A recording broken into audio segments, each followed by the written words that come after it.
며칠 전 벚꽃이 흐드러지게 핀 길을 홀로 걸었다. 하늘거리는 꽃잎 사이로 어릴 적 추억이 떠올랐다. 그 중에서도 고등학교 시절 내내 가장 많은 웃음과 이야기를 나눴던 친구 만식이가 문득 생각났다. 야, 만식, 넌 어떻게 맨날 그렇게 웃기냐? 나 타고났지, 인정?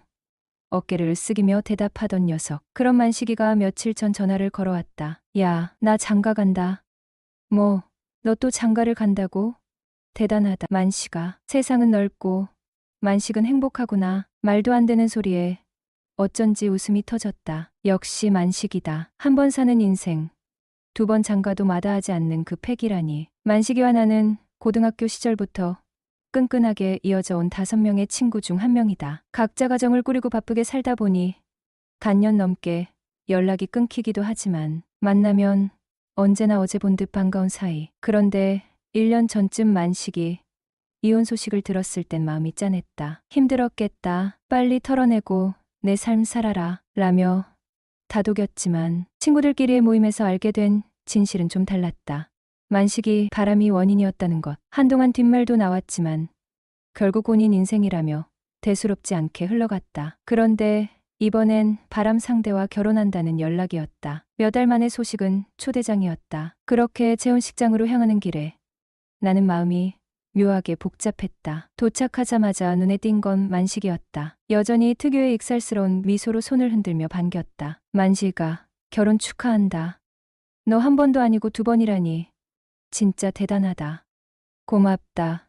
근데 너희끼리 축의금까지 챙겨오고 왜 이래? 부담스럽게. 부담되면 나중에 술이나 사라. 그리고 너도 2번 가는데 나라고 못할 이유 있겠냐? 만식이 웃으며 맞받아쳤다. 그래. 너도 얼른 새 출발해야지. 언제까지 호라비로 지낼 거냐? 그나저나 내 신부는 얼마나 대단하길래 얼굴 한번 안 보여주고 꽁꽁 숨겼냐? 혹시 숨길 사연이라도 있어? 내 농담에 만식은 웃음꽃을 피우며 대답했다. 숨기긴 뭘 숨겨. 네, 타이밍이 안 맞아서 못 본 것뿐이지. 몇 번 볼 기회는 있었는데 한 번은 내 사정, 2번은 신부 쪽 개인 사정으로 약속을 취소했거든. 말은 그럴듯했지만 뭔가 묘했다. 만식이 특유의 허세나 과장이 전혀 느껴지지 않는 그 진지한 행복감이라니. 도대체 어떤 사람일까? 만식이가 이렇게 자신감 넘치고 밝게 웃을 만큼의 사람이라니. 그날의 결혼식장, 그 궁금증이 풀릴 수 있을까? 나는 기대와 호기심을 안고 만식의 새로운 시작을 지켜보러 식장 안으로 들어섰다. 결혼식이 시작되기 전 나는 신부 대기실로 향했다. 만식이 나를 보자마자 신이 나서 신부에게 소개했다. 자기야, 인사해. 내가 맨날 얘기하던 내 제일 친한 친구 경태야. 안녕하세요. 말씀 많이 들었어요. 아, 네, 반갑습니다. 신부의 얼굴을 본 순간 나는 숨이 턱 막혔다. 너무 어려 보였기 때문이다. 호기심을 참지 못하고 만식에게 살짝 귓속말로 물었다. 야, 신부님 너무 어려 보이는데 몇 살 차이야? 만식은 어깨를 으쓱하며 자랑스레 말했다. 14살 아래야. 대학에서 강의까지 나가는 사람이거든. 대단하지? 그 말을 듣고는 더 놀랐다. 내일 모레 신을 바라보는 나이에 처녀장가를 간다니. 역시 만식답다는 생각이 들었다. 그렇게 놀란 가슴을 진정시키며 로비로 나왔다. 그런데 한복을 곱게 차려입은 중년 여성이 눈에 들어왔다. 그녀의 단아한 모습에서 눈길을 떼기가 힘들었다. 호기심에 만식에게 물었다. 저기 혼자 서 계신 분은 누구시냐? 혹시 장모님이셔? 맞아. 우리 장모님, 장인어른은 돌아가셨거든. 나는 계속 그녀에게 시선이 갔다. 머릿속에 장모님과 인사를 나누고 싶다는 생각만 맴돌았다. 결국 은근슬쩍 만식에게 부탁했다. 야, 너희 장모님께 나도 인사드려야지. 좀 데려다줘. 작은 결혼식이라 하객도 적었기에 장모님과 인사를 나눌 기회가 생겼다. 안녕하세요. 만식이 친구 홍경태라고 합니다. 아, 네. 외식 사업하신다는 친구분이시죠? 박서방한테 얘기 많이 들었어요. 이렇게 뵙네요. 그녀는 부드러운 미소로 답했다. 대화를 나누며 그녀의 매력이 점점 더 크게 느껴졌다. 결혼을 일찍 하셨나 봐요? 따님과 함께 있으면 모녀가 아니라 자매로 보이겠어요. 그녀는 웃으며 손사래를 쳤다. 호호, 그 말 농담 아니죠? 제가 좀 일찍 결혼하긴 했어요. 21살에 했거든요. 짧은 대화였지만 그녀는 강렬한 인상을 남겼다. 마음속으로 혼잣말을 했다. 완전 내 스타일인데 친구 장모님이 아니었더라면. 그녀가 결혼식장 안으로 들어가며 마지막으로 나에게 인사를 건넸다. 경태 씨, 다음에 또 봐요. 오늘 반가웠어요. 점점 멀어지는 그녀의 우아한 뒷모습을 보며 나는 문득 아쉬운 마음을 느꼈다. 나는 종종 혼자 나이트클럽을 찾곤 했다. 춤 실력이나 화려한 말재주는 없었지만 매너 하나만큼은 깔끔하다고 자부했다. 그래서일까? 중년 여성들에게 편안함을 줄 수 있는 나름의 기술로 가벼운 술자리 상대를 찾는데 어려움이 없었다. 주변 친구들은 젊고 풋풋한 여자를 찾아 헤매지만 나는 오히려 극한대였다. 나보다 훨씬 나이가 많은 40 중반에서 50을 넘긴 여성들에게 묘한 매력을 느꼈다. 그들의 눈빛 속에서 느껴지는 경외감과 서방님이라 불릴 때의 독특한 정복감이랄까. 이런 이유로 나는 종종 중년 부인 킬러라는 별명을 스스로에게 붙이곤 했다. 이혼 후 이웃집 과부와 반년을 보낸 이후로 연상의 여인들만 약 30명은 만났다. 오늘도 퇴근 후 발길은 자연스럽게 단골 나이트, 호박 나이트로 향했다. 그곳은 중년 여성들 사이에서 꽤 이름난 곳이었다. 잘 차려입은 사모님들이 은밀한 기대를 품고 남성들의 관심을 기다리는 곳. 문을 열고 들어서니 벌써 자리가 거의 다 찬 상태였다. 단골 웨이터 호동이가 나를 반기며 다가왔다. 홍 사장님, 오랜만입니다. 그래, 잘 있었어? 오늘은 사람이 많네. 네, 오늘 제대로 오셨습니다. 멋지고 세련된 사모님들로 모실게요.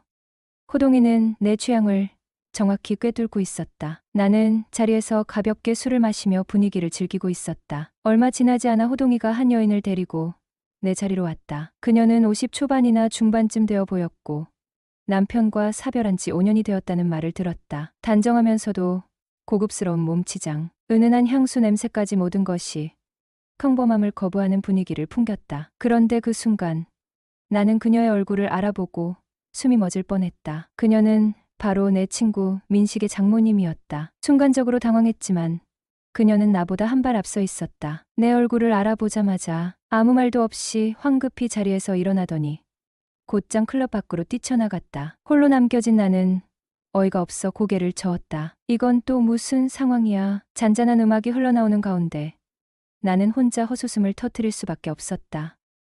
며칠 뒤 그녀에게서 연락이 왔다. 경태 씨, 잠깐 시간 좀 낼 수 있을까요? 뜻밖의 연락이었다. 나는 한때 수입 소고기 유통업에 몸담았지만 지금은 샤브샤브 체인 사업으로 상당한 성공을 거두어 업계에서 이름을 알린 상태였다. 그녀는 가맹점 운영에 관심이 있다며 나를 찾아왔다. 사무실로 온 그녀와 커피를 나누며 상권 분석, 입지 선정, 인테리어 비용부터 유통과 사업 전망까지 하나씩 이야기를 나누었다. 장사를 처음 시작하는 사람들에게 식당 운영이 생각보다 훨씬 힘들다는 현실적인 조언도 덧붙였다. 창업 초기에 필요한 투자 비용이 만만치 않을 뿐더러 식당 일은 특히 경험이 없으면 쉽지 않습니다. 내 말을 듣던 그녀는 살짝 한숨을 내쉬며 자신의 상황을 털어놓았다. 남편과 사별한 후 대학가의 다가구 건물을 하나 매입해서 임대료로 생활했는데요. 최근에 기숙사가 생기면서 수익률이 많이 떨어졌어요. 새로운 수익을 찾아야 하는데 쉽지가 않네요. 그녀는 고민에 빠진 듯한 표정을 지었다. 그녀의 이야기를 듣고 있자니 결정을 내리지 못해 망설이는 모습에 솔직한 제안을 하고 싶어졌다. 친구 좋다는 게 뭐겠습니까? 어려울 때 서로 돕고 사는 거죠. 마침 성남에 직영점을 오픈하려는데 그곳을 직접 운영해 보시는 건 어떨까요? 그녀는 놀란 듯이 고개를 들었다. 정말요? 경태 씨, 너무 고마워서 어쩌죠? 고마우면 다른 걸로 갚으시면 됩니다. 다른 거요? 어떤 걸로요? 저랑 나이트 한번 가주세요. 그리고 혹시 따로 하실 말 없으세요? 그녀는 내 말을 듣고는 멋쩍은 듯 웃음을 띠며 말했다. 사실 그날 일 사과도 할 겸 찾아온 거예요. 그럴 일까지는 아니었어요. 그런데 왜 그렇게 급히 가셨어요? 그날 너무 당황했어요. 괜히 내 치부가 드러나는 것 같아 민망하더라고요. 인사도 제대로 못했고요. 저도 좀 당황했지만 뭐 지나간 일이죠. 근데 경태 씨 자주 가시나 봐요? 네, 저 자주 가요. 잘 놀기도 하고 솔직히 말하면 잘 놀고 발랑 가진 여자를 참 좋아하거든요. 저는 그런 사람 아니거든요. 농담이에요. 경태 씨, 꽤 짓궂네요. 계속 그러면 저 화낼 거예요. 아니, 진정하시고요. 그러니까 그날 제대로 못 논 거 오늘 화끈하게 놀면 어떨까요? 그녀는 잠시 망설이더니 미소를 지으며 답했다. 그럼 약속해요. 오늘 일은 우리 둘만의 비밀이에요. 절대 민식이한테 말하면 안 돼요. 물론이죠. 우리 둘만의 비밀로 평생 묻어두는 겁니다. 그렇게 우리의 대화는 웃음으로 마무리되었고 그녀와 나는 나이트클럽으로 향했다. 그날 밤 우리는 마치 내일이 없는 사람처럼 화끈하고 즐겁게 놀았다. 누구의 장모, 누구의 친구도 아닌 단지 두 사람으로서의 시간이 흘러갔다. 안녕하세요. 저는 47세의 돌싱남입니다. 현재 저보다 10살 연상의 여자친구와 연애 중입니다. 그녀의 적극적인 고백으로 시작된 인연은 누구나 부러워할 만큼 행복한 시간을 선사했습니다. 사실 저는 20살에 만난 동갑내기와 6년 연애 끝에 결혼했습니다. 가진 것 없이 시작한 결혼 생활은 녹록지 않았죠. 맞벌이를 하며 집에 돌아와 밥 먹고 씻고 설거지하고 정리하다 보면 밤 10시가 되었고 다음 날 출근을 위해 잠들기 바빴습니다. 시간이 흐르며 대화는 줄었고 감정 표현이나 애정 표현도 자연스레 사라졌습니다. 그렇게 권태기에 빠진 듯한 상태로 약 15년을 친구처럼 지냈습니다. 고급 아파트와 외제차를 갖추고 경제적으로 여유로워지던 무렵 죽기 전에 새로운 인생을 살아보자는 마음으로 아내와 합의 이혼을 하게 되었습니다. 27살부터 작은아버지가 운영하시던 육가공 업체에서 일을 시작해 5년 후 유통사업을 이후 외식업으로 확장하며 나름 성공을 거두었습니다. 그러던 중 친구 장모님과 우연히 가까워졌고 약 1년 전 연인 관계로 발전했습니다. 그녀와 함께한 1년은 정말 특별했습니다. 그러나 최근 들어 그녀의 태도에서 미묘한 변화를 느끼고 있습니다. 이전과는 달리 애정이 식은 듯한 느낌이 들었고 이로 인해 사소한 말다툼이 잦아졌습니다. 며칠 전 왜 그러냐고 물었더니 그녀는 차마 속마음을 숨기지 못한 듯 이렇게 말했습니다. 정을 너무 많이 주기 싫어요. 언젠가는 헤어질 걸 알잖아요. 괜히 너무 정을 주면 나중에 내가 너무 아플 것 같아서 그래요. 그 말을 듣는 순간 마음이 아려왔습니다. 그녀에게 확신을 주지 못한 것이 모두 제 탓인 것 같았습니다. 사실 연애를 시작할 때 제가 먼저 우리가 결혼할 것도 아닌데 굳이 오픈하지 말자라고 제안했거든요. 더구나 그녀는 제 친구의 장모님이기도 하니 그저 둘만의 비밀로 남겨두고 싶었던 것도 사실입니다. 하지만 그녀는 제 말을 단지 연애용으로 자신을 대한다고 느낀 모양입니다. 이제 저는 고민에 빠졌습니다. 앞으로 그녀와 어떻게 관계를 이어가야 할지, 또 그녀에게 어떤 확신을 줄 수 있을지 말입니다. 저에게 이 연애는 가벼운 감정이 아닌 또 한 번의 진심이었음을 그녀가 알아주었으면 좋겠습니다. 사랑은 서로를 바라보는 것이 아니라 같은 방향을 함께 바라보는 것이다. 당신의 진심이 드러날 때 그녀도